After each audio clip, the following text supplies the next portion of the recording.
28th, 2025. Back again, and this is a long recording day over on my end. A hot and sweaty Saturday. Welcome back to the Very Terrible Podcast. I'm Jason. And I'm David. And we're back for another one. Welcome back, Dave. It's nice to be had back. You haven't kicked me off the show yet. Not yet, buddy. Hey, you're technically in the original name. You were in the original name. So whenever this makes it big time, I have to bring you a giant cardboard check. Yeah. When they ship me away. We recorded the season 3 obligatory bookend episode where Bella came on and she was on camera. And then she actually used her whole name, and then she talked about her boyfriend, and it was like all this stuff just came out. I'm like, all right, it's out there. And then we screwed up the audio. So the audio is messed up. So for the last 2.5 hours, I was trying to patch it together, and then whenever it makes it to YouTube, it's not quite right. The first 3 minutes are just off by 6 seconds, and then the board picks up, and then that part goes, and then it's just a half a second off. So whatever you do when you see that next episode, just don't look at the mouths, and it's fine. A complete amateur hour horse piss, and once again, I might. So the problem was the board? No, we started the recording, right? And normally what'll happen, when you and I do it, and when I normally do it, I'll do dry runs, and I will have, I'll turn on the cameras and I'll hit record and I'll just say things, how does it sound? How does it look? Is everything matching up appropriately? And for some reason, I didn't do that. We just set the cameras up, and B didn't know if she wanted to be on camera or not. But then she saw herself on camera and she says, oh, I look pretty good. I'll be on camera. And then all of a sudden, we started hitting record and we're talking, and we're only 3 minutes into it. And I went, you know what? We should probably just make this a test run. She's like, nah, let's just go. I'm like, all right, we're just going to go. And I went through the whole thing. Half an hour later, a full, just regular show. I go back and I hit play, and it sounds like I'm talking outside the window. It's just muffled and it's crap. And what it was is the camera or the microphone I selected was the microphone inside the webcam. Oh. So it sounded echoey and bad and off. So I had audio that recorded on the board.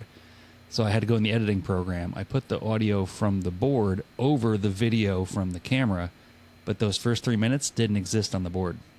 So they're just garbage. So it's not my most, not my finest hour. But yeah, I use the microphone on my webcam, but it doesn't sound too bad. No, yours sounds all right. And you'll see when it comes up on YouTube. And then I put it back into this Riverside program.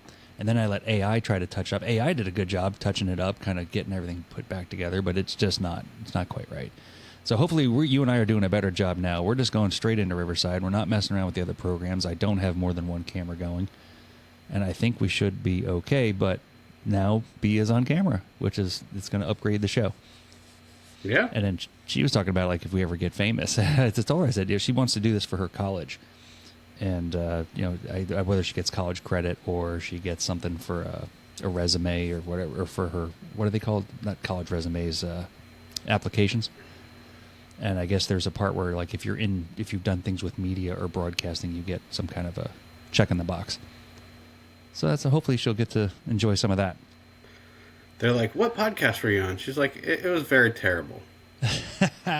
It's going to be the Achilles heel of this whole thing, because Lori had brought it up before. She said, do you want to change the name? And I'm like, no, this has been the name since 2014. This is it. We got merchandise now. We have all kinds of merchandise. We got to fire back up Very Terrible Angler. I know. Or was it Very Average Angler? Very Average Angler. Yeah, Very Terrible Podcast, Very Average Angler. We were really patting ourselves on the back there. Hey, if just like that, if you come in low and you mess it up, they just expect it because it's in the title. Yeah. If you knock it out of the park, everyone's pleasantly surprised. So speaking of new merch, check this out. So this is the newest of the podcast shirts. Sticker Mule has come out with 2-sided shirts. So it was always just logo on the front. You had your choice of small logo, little small in the center, or big logo on the front. Talking to him, hey, T-shirts we buy aren't like that. T-shirts we buy are going to be like the one I'm wearing now. So we got small logo, 10-year anniversary logo on the front, but and then the chair's going to squeak, but whatever. Oh, that's huge. Yeah. Where's mine? Is huge. It is huge. What's that? Where's mine? It's in the Sticker Mule store. All you got to do is order it. And I need on the other side, a little David Lee deal. Yeah, you can. We can absolutely do that. But it's out now on the Sticker Mule Very Terrible Podcast store. And then we don't do any markups, right? So this is just when a customer goes and they want to get some podcast off. We've sold 2 T-shirts already. Oh, I know, right? I mean, it's hot off the presses. But 2 T-shirts bought by a customer, and but there's no markup for us. Like, I didn't raise the prices at all to try to bring any profit to us. Is that your sister and Eric? Yeah. Oh no, actually no. The 2 were just my sister. Oh, Eric's gonna want it for free. Oh. So, but. And that's it. Oh, and then let's see. We talked about I've got to do like a whole thing for Sticker Mule. Like, we've got sticker packs now. Did I show you the sticker packs last time? I think I did. I think so. Little envelopes with the stickers in it. You got to give that to our street team. Yeah, yeah. So what I'll do is, but then we've got the bubble envelopes, right? So we got the bubble envelopes, and in the envelope, we can have koozies and sticker packs and all that stuff. And I'm probably going to have to mail it to Mrs. Your wife, because she actually watches the episodes except for the ones with you in it. So yeah, I'll put that in the mail and I'll address it to her. I can't listen to myself talk either, so I can't blame her. No. And she has to live with my ass all day anyways. Through the ups and the downs. Yeah, I to be fair, I'm the opposite. I listen to myself talk constantly, but no one ever listens to me. Hey, you know how to find yourself a fucking microphone or a camera, I'll tell you that. I'm telling you, right? I got screwed on the news there 2 weeks ago. Did you see that? Screwed on the news. They came to me. Well, they came to the fire department, and they said, we want to do a story about people who stop in the intersections and are blocking the intersections trying to run through the red lights, and they get kind of caught halfway. So it's called Don't Block the Box, and PD puts out this little cartoony little infomercial on Facebook about it. So the news reaches out. They want to do a story on it. They come to the fire department. Well, they come to me and they say, let's talk about emergency response and people blocking intersections, on and on and on. I do a 20-minute interview on camera with a reporter. They record all this stuff. They record B-roll footage. I go to watch the 11 o'clock news. I stay up late to watch it. It's 2 sentences. They edited out the whole thing. Well, it's an hour-long program. They're not going to put 20 minutes of Jason Spinner in there. Yeah, but give me more than 2 sentences. I mean, there was more like by John Q. Public on there, some like redneck kid wearing a Marlboro hat. He's like, well, it's hard to get around Cape Coral, so bitch. It is ridiculous. So I had that, and then but I think the news wants people that are like, they want to find the lowest common denominator at a gas station and just put them out there, because like here's the Joe Public. That's exactly what it must be, because that's what came through on that news report. So I gently told our what's called a PIO, public information officer. I told her, I said, let's not deal with this reporter anymore. We're done. We're done with him. Oh, put him off to the side. You're gonna already start flexing your that's PR right. muscle. The talent says no. You're like, sorry, I prepared way too much for that. Yeah, I had to shave my face in the middle of the day, and it hurt. Oh, and then. Have you talked about that other video you did with your poor little intern that you got with his? Yeah, that one. Well, that one was another one too. It's this college kid. He comes. I'm gonna cut his mustache off. Oh, the Peter's mustache. Peter's mustache is cool, man, and that's real. I said that's not. Everybody was asking me. I bet it's gonna be fucking gone when I meet him. So, well, here's the weird thing about Peter is that Peter came to us from the city of Seattle. He has 7 years experience, and he's one of the most interesting people you've ever met. He's an actual boat captain for up to 38-foot frigate boats or something. He's got he's a midwife. He delivers his own kids. All this weird, every time you talk to him, you learn a new fact about him and all these interesting things. Well, he was in the city of Seattle during COVID, and the city of Seattle laid him off because he refused the shot. And now that he's working over here, him and all of the people that were laid off filed a class action lawsuit, and they are winning against the city of Seattle, and they are going to be apparently compensated, and then whenever the court case is over, I'm sure it'll be official, but they've wanted numbers now of how much he makes now and all this other stuff, and they're going to compensate him for wrongful termination. Yeah, they're going to compensate the attorneys $6 million, and he'll get $42. Yeah, I don't know how it works, but as I said, it's very interesting. I mean, the guy is. It was easy to have him as a new firefighter because he had 7 years experience. he knew everything what to do. He knew how the games are played. He knew everything. So that was nice. So that's much different than a lot of the new firefighters we get. But yeah, that video. All right, so that video. This college kid reaches out to the fire chief himself, finds his name, reaches directly out to him, says, "I'm in a film class. I want to record a documentary about a firefighter at the beginning of his career and a firefighter at the end of his career, and do something about that." And they said, okay. And of course, if there's a camera and a microphone, who's going to go on it? Somebody call Spinner. Somebody call Spinner. Yep. So they did. And I just happen to have Peter with me, who's a new, on air quotes, new firefighter. And I'm like, he already knows what to do. His wife does social media and does all that stuff. So he's on camera all the time too. So a lot of this it was easy for us. Now, what made it difficult was... That's the midwife? Yeah. Oh, yeah. Yeah. And, oh, no, seriously, while he was with us, they had their second baby, and he left in the middle of the day, and then we got to watch the edited version of him delivering the baby on Instagram the next day. I mean, it was on Instagram. I'm like... Jacob came out in the bathtub. Yeah, he had him in a pool in the middle of the living room or something. So, I'd prefer to be at a hospital. Yeah, but he apparently knows what he's doing. So, yeah, but, so this kid comes in, and he records for, I'm telling you, it was like 2-3 weeks. All day till like dinner time, and we're like, you need to go. It was a 4-minute video. He recorded for 3 weeks. I have no idea so much that he didn't use. And, you're going to call his publicist and be like, I'm not doing this again. Well, it was for a school grade, right? And that was the thing. At least he got 100 on the grade, but it's a weird college in the middle of the state that nobody really goes to. It's an online college for film school, and everything was kind of just one off. But either way, there's a little video. It came out, and I expected this to be a docu-series. Yeah. I really thought there'd be especially more of me in it, but you get what you get. I don't know. You're gonna have to send Bella to film school and make her have a documentary about you. Not for nothing. I wouldn't be against it if she enjoyed this part of it and then got wrapped up in I don't even know, just doing the news or doing whatever she wanted to do. But she's on a very studious path. Going to be somewhere in medicine, or she enjoys forensics. So she'll be doing something along those lines, whatever she chooses. Those traveling nurses, if I could go back in time, those traveling nurses make killing.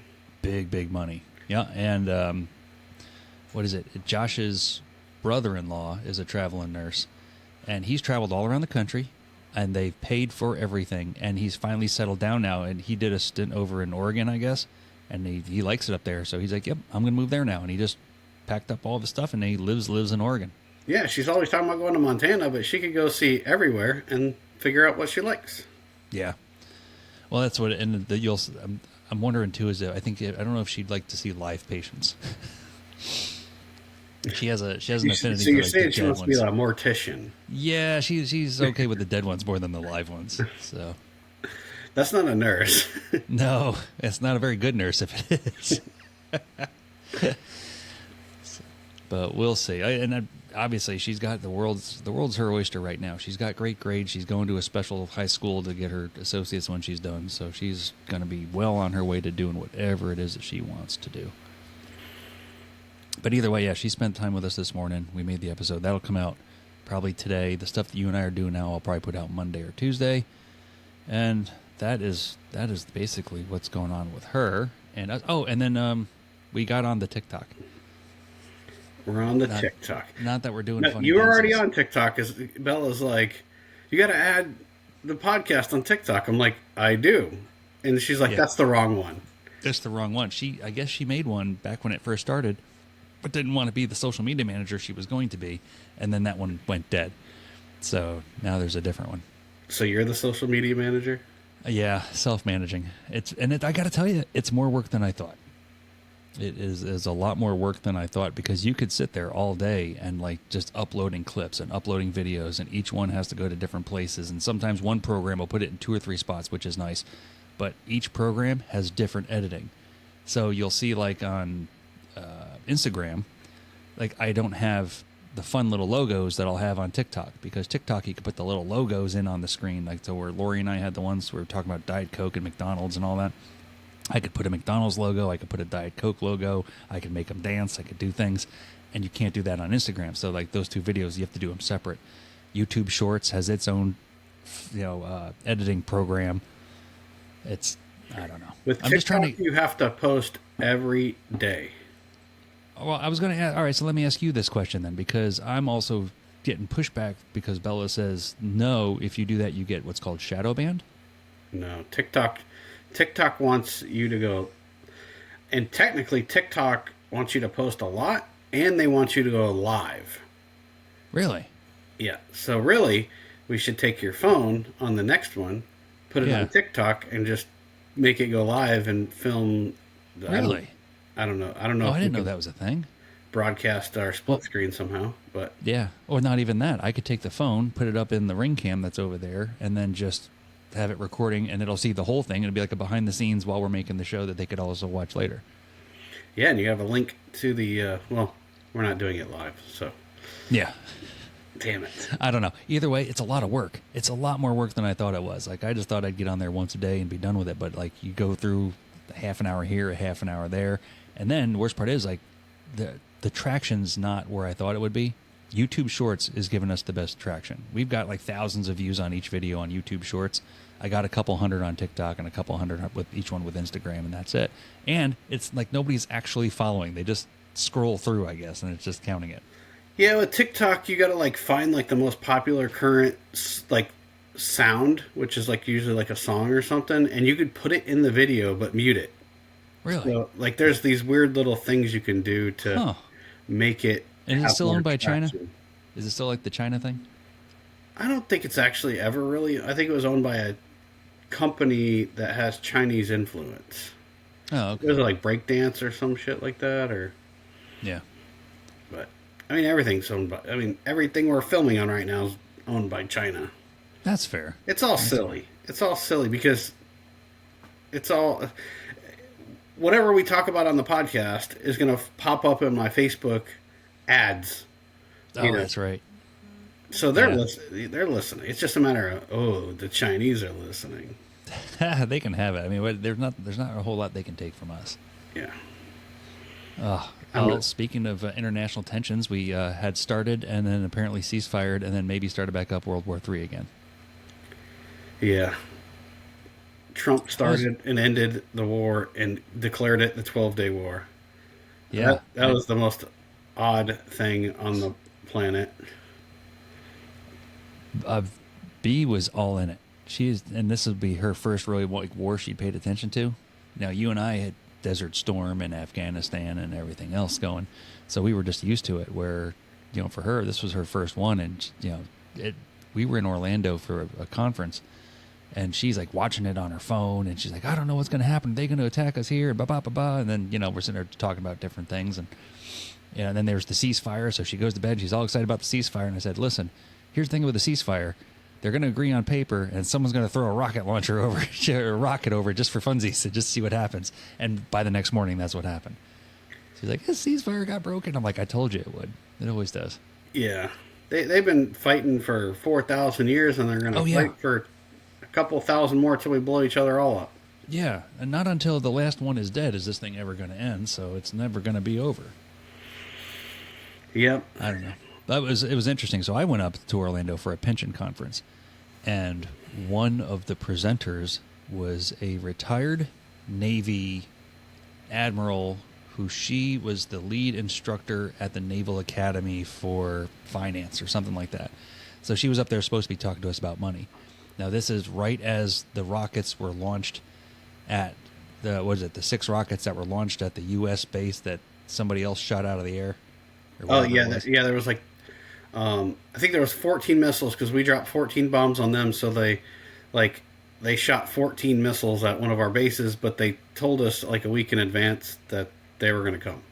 Yeah, something like that. So, well, before it, like as it was happening, she's on stage and she's like, "Oh," she goes, "Well, let me tell you what's happening right now," and she starts breaking down the whole thing.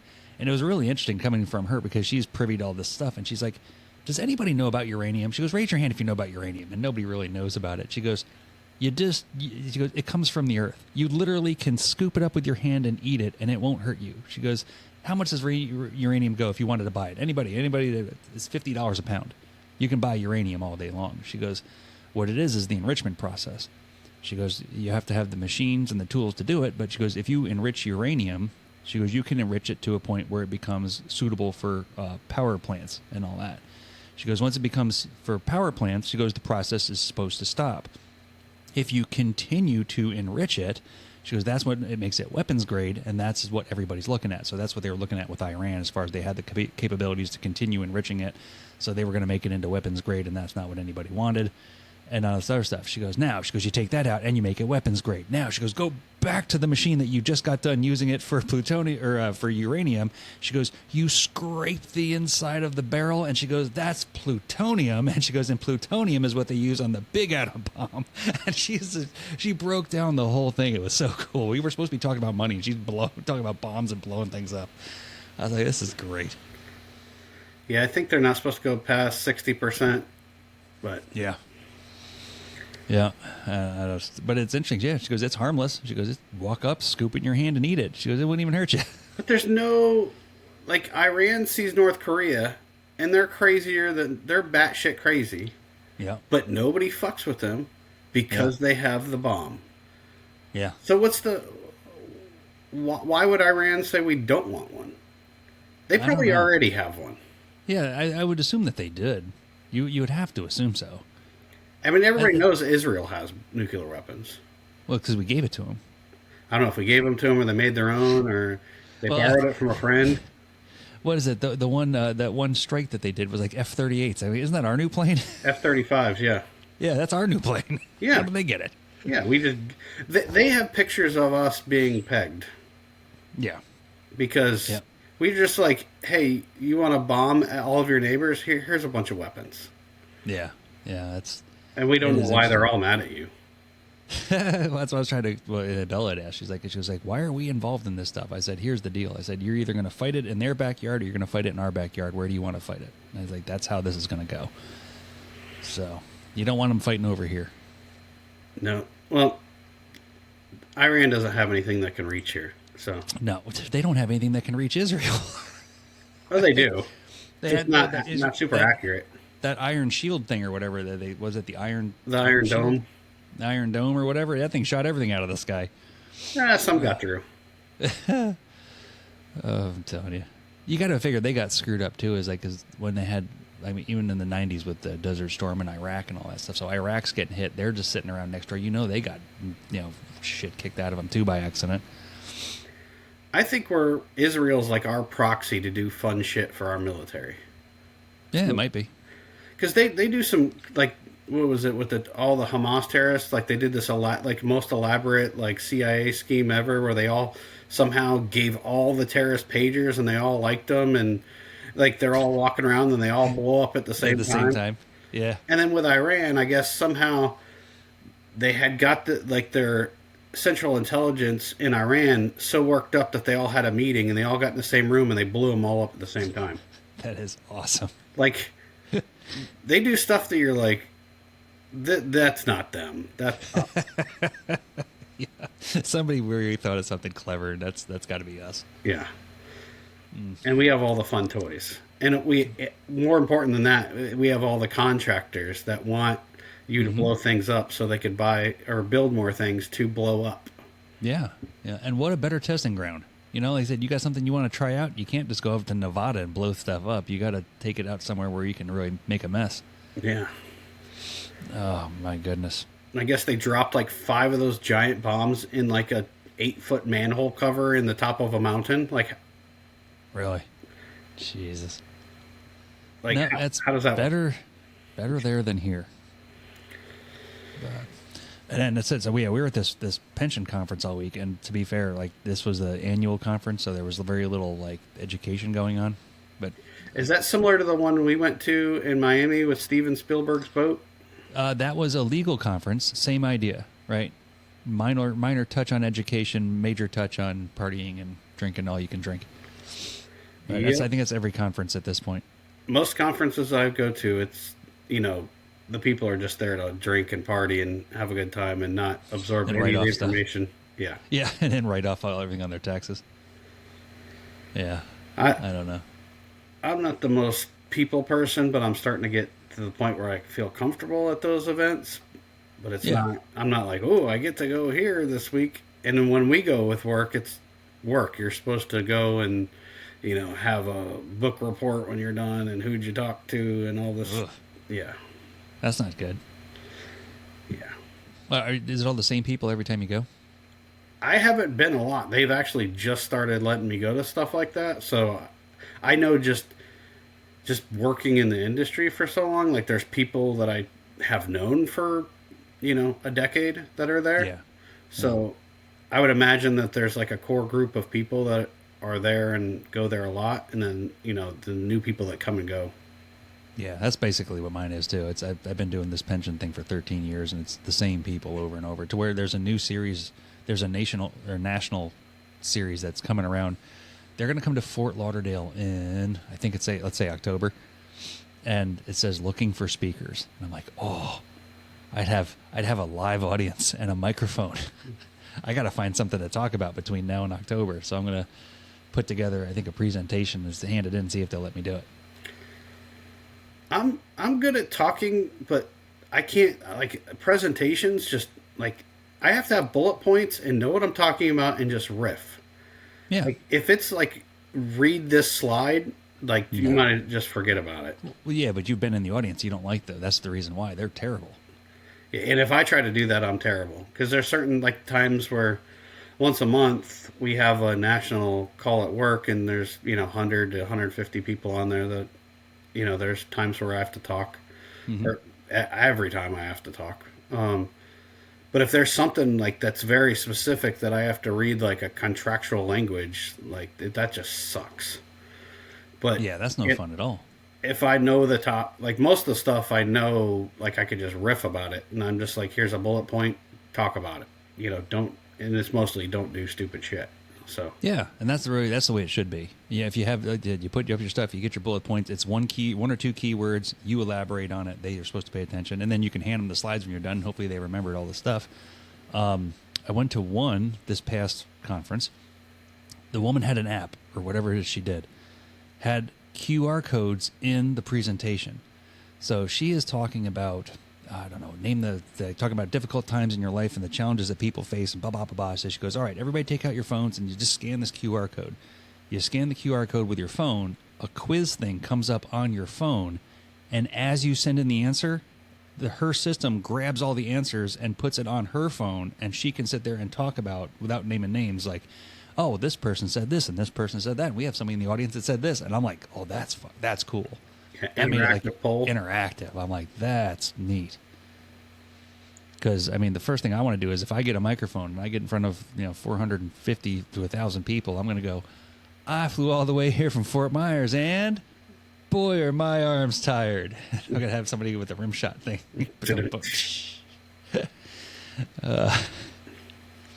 So I don't know. That's coming up. I want to see if I could put together something for that. So what would it be about? I think I want to talk about now. So we go to conferences and we talk about money managers and money management and the stock market, and we talk about all these things. There's something that we don't talk about, and even like a lot of times you and I are living it right now, is that no one ever talks to us about the end user, the retirees. What are the retirees' challenges? What is it that they don't know? Why aren't they being educated on certain things until after it's too late? And how should a pension trustee interact with these people on certain durations of time throughout their career, so when they go to leave, they have all the information they need and they don't feel scared and they don't feel like they're going to make a mistake? That's what I think I'd put together. I always thought about that at my work. Like, I think I'm probably one of the only people that we don't have a giant, 401k or anything like that. But, I would like to help people with financial stuff, but there's a fine line between giving people advice and then giving them financial advice that, right. That's illegal. Yep.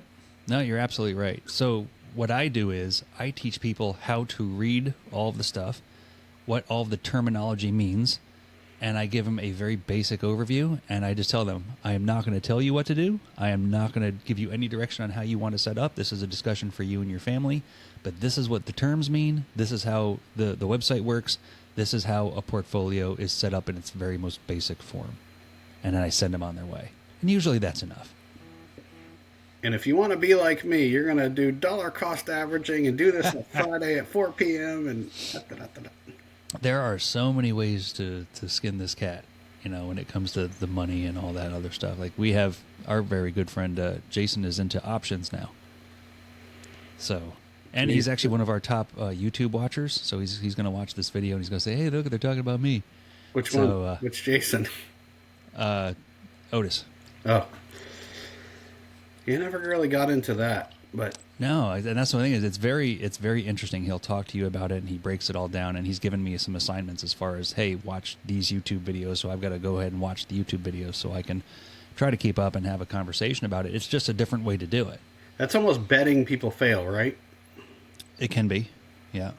And once again, I can't really speak on it too much because I don't know it as well as he does. Yeah, I'm a sad what I should do is I should send him the link to his phone and he could get on the podcast with us one day, and then he could start breaking it down for us.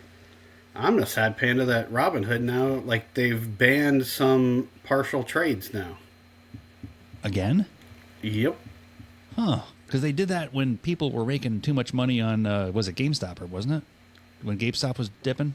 I think that if something becomes like something that's trending in the media or something like that, that's like not like based in some sort of, it's all speculation anyways, but sure, if something's just going ham like GameStop or Dogecoin or something like that, I think they were trying to put a lid on it. But what I'm talking about is I could buy Berkshire Hathaway which is Class A shares, yeah, $500,000 a share. Right. So David Lee from Joe Schmo Northport can go in there and throw his money in the pool and hang out with the big boys. Yep. Which, since I put my money in there 3 years ago, it's gone up 70%. Oh, absolutely. And that was Warren Buffett's. That's Warren Buffett's baby. Yeah. So I'm like, okay, that's performing really well. Let me put some more money in there. Nope. You're no longer allowed to add money into this fund as a partial share. I'm like, okay, I'll just wait till I have the next 500,000 so I can buy one share. Yeah. Well, what you would do is, I think on that is you could just you should be able to find a mutual fund that has it in it, and then that's going to be the exposure you're going to get. I mean, at the end of the day, you got to assume that the game is rigged, and you got to be fine with that.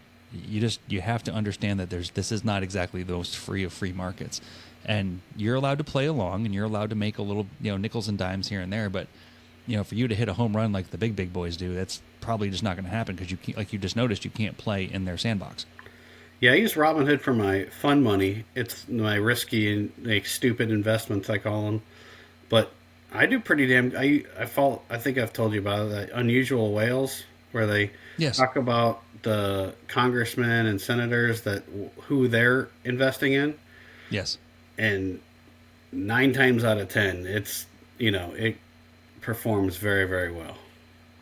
It is amazing, and it's, once again, like, you're allowed to make your smaller increments nice and slow and steady, and that's all we need. I mean, we're pretty fortunate. We got decent jobs. We're making good salaries. We're saving our extra money, and it's making us a small enough, a decent enough return where we're going to be okay, plus or minus World War III and over the top inflation. So you say that, but I want fuck you money. Yeah, that's true. I don't know. I mean, I'm not going to do anything stupid, but I just want to be able to do something stupid. I want to be able to be at work one day and have a bad day, which I could, but I could just say, y'all can go pound sand. I'm going to go be a bagger at Winn-Dixie again. Yeah. Well, and here's the thing. To be fair, it's like if you really just go through your regular life, and you get to the end of your working career, that's where you're going to end up anyway. You're going to end up with some kind of a retirement that you've saved and you've worked hard for. You're still hopefully going to you've maintained your health, and then you're going to go be that Walmart greeter or the Winn-Dixie bagger, and you're just going to walk around, and you're going to be the guy that we used to work with. You remember those people, like the old guys with the giant gold chains and the attitudes? What's that? Remember Bud? Wasn't his name? He had like real curly hair at Winn-Dixie at 737. I remember an Italian guy who used to keep his shirt like wide open and stuff like that, and he had like the heavy gold chains, and he just had this FU attitude to everybody all day long because he didn't need the job. He just wanted to get out of the house. I think his name was Bud. Maybe it was him. Yeah, he was always super nice. And then there was the old grumpy guy in the dairy department, and he was like Italian. He looked like he kills people. He worked with Doug. Doug. Yeah. No, I Well, remember Doug Doug. was the manager, but he worked for Doug. And Huh. he was, he could only work like 5 hours a week or something. But he came in, told mob stories, threatened to kill people, and went home. Yeah, that's all. That's all I needed. But that's going to be you. That's going to be you in the future. That you may not have the complete. You're not going to buy a yacht with your FU money, but you'll be able to tell people at Winn-Dixie to go pound sand. I'll be able to put a trolling motor on my kayak. Exactly, big time. And then you can start the very average angler back up. I need to start it back up. I know. It's just so hot right now. Like it sucks. It really sucks out. But the worst part, I was sitting there by accident. I was clicking around on the weather app. Yes, it's hot outside. Yes, it's humid outside. But like it was 89 or something like that at the time. And I looked at I can't remember, something like Kansas City or something like that came up, and it was like 96. And I went, oh, it's even hotter there. it is. I think we get the sea breeze. Yeah, but with that, you get 112% humidity. Yeah. It was day before yesterday. It wasn't humid at all. I don't know where it went. We were walking around outside. I'm like, this is nice. I don't know where it all went, but they can have it. And then when you signed on to the show here today, I was watching Mike's weather page update. And then, like I said, he's talking about that little Yucatan storm that's winding up, but it's going to go into Mexico. The old drunk donkey. Yeah. We got the fire department hurricane projections and all that for this year. And they said, yeah, the number of storms will be up, and this will be up, and that'll be up. But I guess they're really not overly, they're not crying like end of the world stuff. They're like, hey, it's going to be, the El Nino or whatever the one is where it curves early. Yeah, there's so it's like El Nino, La Nina, then there's the mixture of the two. And yeah. I don't think they know what the hell. You can't, really. You can't tell. But either way, they weren't overly excited about it. Like I was expecting, oh, it's end of days, here it comes, Charlie and Ian all over again and all this stuff. And they're like, nah, it'll be fine. You might get one or two medium. He goes, it ain't going to be nothing like that. Don't even. I'm like, okay. Well, if we go back to work, I guess. Yeah, Watch Cat 1s and Cat 2s do not even phase me. But the problem is if you got a Cat 1 or Cat 2 heading your way, how many hurricanes have we seen that just go from a 2 to a 5 within 6 hours before making landfall? Well, it hits that shallow hot water. Yeah. That's what it is. Gets that purple drink. Yeah. Well, and that's so when we were walking around up and we went to downtown Disney one of the days during the conference and all that stuff, and I was walking around with the girls and we were just talking about hurricane stuff, but when I talk to the people who live in Orlando, they say it doesn't really matter. Whatever storm hits the coast at whatever number it is, by the time it gets to Orlando, just take away 2. So a 5 is only a 3, a 2 is only it's not even, it's a tropical storm by the time it gets to Orlando because it just runs out of energy by the time it gets there. Now these things lately have been bigger than the state. I mean, this thing, the eye is still sitting out over Pine Island and the arms are well into Orlando by this point. But yeah, they said they've never had the stuff that we have. Yeah, I've got hurricane fatigue. I could go another decade without another hurricane. Yeah, me too. I don't think, but once again, where are you going to go? Tennessee. Yeah, you get your tornadoes. Yeah, I'll be single. Yeah. Well, you live with a school teacher. She's on vacation, so, All the time, it seems. Oh, my goodness. Yeah. So now you got all kinds of help around the house. Oh, yeah. Betty Crocker. Well, that's not so bad because, I mean, you got the stuff that she deals with during the year is just ridiculous. You come do my job. Yeah, I'll come Spartan kick a kid right out the window. That's the problem is I don't think she's allowed to do the Spartan kicking. I mean, you can. You just only do it once. But you'll make a point. Yeah. Oh, God. So, yeah, and then you had mentioned this earlier. The new thing that we should do every episode now is we're going to call it LCD, the lowest common denominator people that we run into. So we're going up to Orlando. We take 17. We stop at the only McDonald's in Wauchula. Everybody knows where it is because there's only one. And that's usually our halfway point. So we stop in there, and I go through the drive-thru.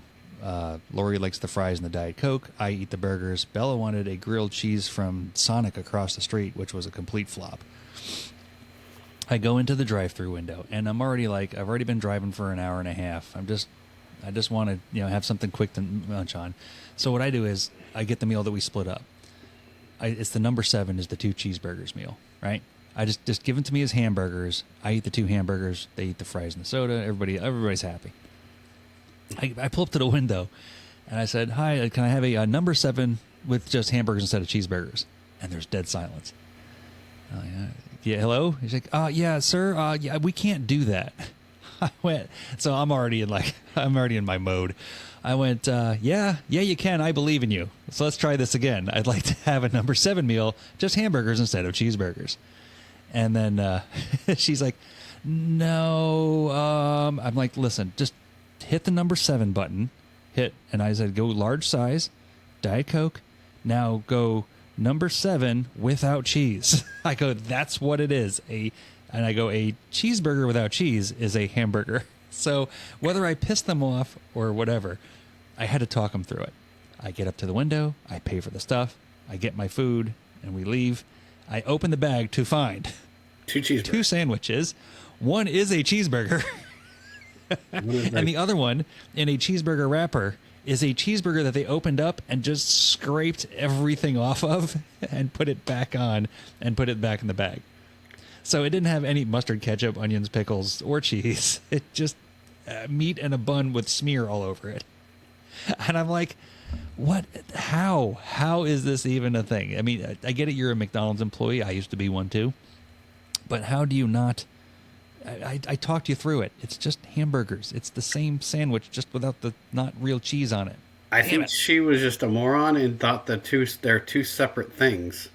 She's like, if you would have said, give me a number whatever 7, no cheese, she would just hit the no cheese button and you'd have been on with your day. I probably would have. But she's like, he wants a hamburger and not a cheeseburger. And then she just couldn't compute the 2. I guess if I really think about it, it was a Saturday right after changeover at like the beginning of lunchtime. So it's all like teenagers that don't know any better. And it's like probably a Wauchula teenager who's busy riding a horse all week or whatever they do out there. Yeah, counting their sheep. So if Wauchula McDonald's, if you're watching, I tried to fill out the survey to get somebody to call me back and no one ever did. So bad service from Wauchula McDonald's. They don't know how to work the telephone. Oh my God. It was ridiculous. Well, and then you get the receipt and it says, take the survey and you get a code number. And I take the survey and I put all my anger into the survey. And it just gives me the 7 digits and that's it. It says, thank you for, eating your horse meat McDonald's and have a great day. Son of a bitch. It's Wauchula. They'll send you a carrier pigeon in a year. Yeah. Yeah. But I do enjoy the middle of the state. I do. I like that drive. Wauchula was our high school rival. Oh, was it? Yeah. Okay. If you go further north, once you get past, was it Haines? Not Haines City. Haines City is off to the side. Avon Park. Yeah, and a little bit further, there's the town with all the big hills and stuff in it. That's like Ocala. Almost. They started putting, just before I-4, they've been putting these giant developments in. I mean, thousands and thousands of houses that they're just starting to shove into this area. And I'm looking around, I told Lori, I'm like, not for nothing. They've got 3 giant developments. They need to have a Publix. They're going to have a Publix soon. You can see the money's coming. And it's tell you, that'd be a kind of a cool area, I think. It's just off of I-4, so there's really nothing else going on out there yet. You're next to Orlando, but you're not in Orlando. And you're not in a coastline whatsoever. Sounds like the Villages. Where the Villages is off of 75, isn't it? The Villages is in between Orlando and Gainesville, like kind of in the. Oh, okay, so it's further north. Yes. Yeah. So this was just below I-4, but no, it was kind of cool. I'm like, that'd be something to think about too. But yeah, once again, I'm tired of the hurricanes. I'm tired of the coastline problems. So I don't know. Got a year and a half left to figure it out. Yeah, I don't want to move though, because after the whole moving and building the house fiasco, right? It's like I'll go down with the ship. The fact that you almost didn't get that house, that's the worst part. Yeah. For the people that don't know, my builder was doing a Ponzi scheme where I was the lucky one that they were building my house to show other people to buy more houses that were never going to get built. Yep. So you were the last one. The only thing I got screwed out of was my outdoor kitchen and my fence. that I've now paid for 3 times. Oh, because of the storms? Because I paid for it originally when I bought the house. They never did it. He went out of business or whatever happened. So then I had to pay for it the second time to actually put it in. And then the hurricane took it, so then I had to pay for it the third time. Yeah, I'm only on my second. I paid for the first one, then I paid for the second one, and then on those last year storms, I just figured out how to disassemble it, and I just disassembled the fence. It is so fucking infuriating. When I first originally did my fence, I wanted the whole backyard to be the 6-foot vinyl privacy deal. Yeah. And the city's like, you can't do that. You're on waterfront property. The back, back 30 feet? Back 20, 30 feet have to be chain link so, your neighbors can have a view of the water. I'm like... They don't understand. I can't see the ditch. The ditch. I have ditch front property. They're like, no, it's the waterway. I'm like, it's 80 feet from my house to the ditch. Yeah. And I don't have neighbors, I don't know if it would change anything now that I own the lot to the left of me. I don't know if they would let me put a vinyl fence on the left side, but... I think there's another type, too. You can do chain link, or you can do 4-foot PVC, which doesn't do you any good, really, because the dog would just jump over it. Yeah. A couple years ago, she would have. Now, the fat hooker can't jump that high. Well, there you go. 4-foot PVC might just be your thing. Well, now, after the hurricane, it blew away like a tissue paper. So I was like, this is dumb. I just left the vinyl on the front, so it looks nice from the front of the house. Like, people driving by, they probably think I have, a privacy fence. Yeah. But it's just the opening, and then from the opening, it's all chain link. Yeah. Because the lots next to me are wooded anyways, and... I own the one lot. My neighbor that I know owns the other lot, and they have no ambitions of building, so I'm not really worried about privacy. So, you know what I did like too was the chain link with the slits that you insert, and it kind of makes it semi-private. Yeah, they have that, and they have a black vinyl mesh. Josh has that on his. And then when the wind blows, it kind of flaps in the breeze a little bit. Yep. But that's what Josh has on his, because he took the lot behind his. He bought that one, and then he banded them together, I guess, and he did 6-foot chain link all the way around, and then he's got the black, that, like you had said, and it's got these weird V shapes in it, so when the wind blows, it doesn't rip the fence down. Yeah, because it would. But no, I'm with you. But there's no way around it. You don't have a choice. If you're gonna live here, you're gonna deal with it. It was like, I'm going to get a fence that the wind will blow through. Yeah. As long as I don't get the only thing I don't want is a leaky roof. I just don't want a leaky roof. That was my biggest concern with the solar, because I was like, man, this is going to leak. But knock on wood, it doesn't leak. And the solar panels went through the hurricane perfectly fine. 6 hours, category 4 or 5 hurricane, just blowing like a freight train, actually at the backside of my house, right on my main panel. And none of them budged. And when those guys put it in, I was like, what's the chance? What's going to happen to a hurricane? They said, if these panels come off your roof, you're not going to have a house. Oh, wow. And I was like, well, they weren't lying. No, they weren't. And I was like, holy shit. But the roof got damaged, so I had to take them off to fix we don't have 3 hours left in our budget to talk about that on the podcast. And I might get put on a list for the anger that comes out of that conversation about Tesla and Elon Musk. Yeah, that's what we do. So then you got to have your own blog site. You can just start typing, and then that's completely free. Yes. But that was the most infuriating. You talk about the lowest common denominator. Tesla customer service is the worst, and they know it. And it's not Tesla cars for all you. Everybody's got their pitchforks. I love my Tesla. Yeah. Calm down. No, this is his brother's company that was called Solar City that he bought to save it or whatever.